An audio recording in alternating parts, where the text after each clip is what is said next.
یہ جھنگارا روڈ ہے، 7 جھنگارا۔ تو یہاں پر اگر دیکھیں گے تو منچھر جھیل کی لیول یہاں پر بھی پانی کم ہو گیا ہے۔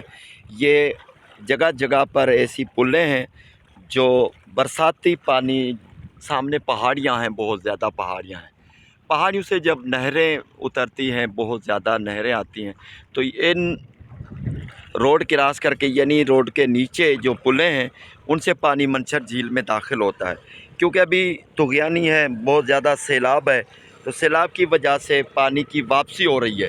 یہ دیکھیں، اس میں اندر پانی کی واپسی ہو رہی ہے، یعنی اس کی مطلب اس کا یہ ہے کہ منچھر جھیل کا پانی ابھی واپس ہو رہا ہے۔ جہاں پر بھی اوپر پہاڑوں کی طرف لیول بنا رکھی تھی، وہ واپس پانی ہو رہا ہے، یعنی پانی منچھر جھیل کے پانی کی جو لیول ہے وہ گھٹ رہی ہے، نیچے پانی جا رہا ہے۔ یہ روڈ سڑک یہ زیر آب تھی، سڑک بھی خالی ہو چکی ہے اور کافی آہستہ آہستہ پانی کی جو لیول ہے وہ کم ہوتی جا رہی ہے۔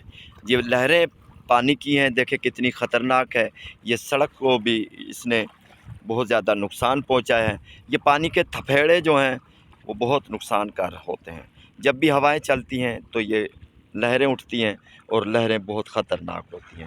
بس خوشی کی یہ بات ہے کہ یہ پانی کی واپسی ہو رہی ہے، دیکھیں پانی واپس جا رہا ہے، یعنی جو پہاڑوں پر پانی گیا ہوا تھا اس کی واپسی ہو رہی ہے۔ یہ اچھی خبر ہے۔ منچھر جھیل کا پانی اگر اسی طرح اترتا رہا، لیول کم ہوتی گئی، تو انشاءاللہ 10-15 دنوں میں یہ بالکل نارمل ہو جائے گا، زیادہ سے زیادہ 3 یا 4 ہفتوں میں۔ اللہ تعالیٰ اپنے حفظ و امان میں رکھے۔ سمندر کی طرح نظر آ رہا ہے منچھر جھیل، کوئی کنارہ نظر نہیں آ رہا، اسی لیے تو ایشیا کی سب سے بڑی جھیل کہتے ہیں۔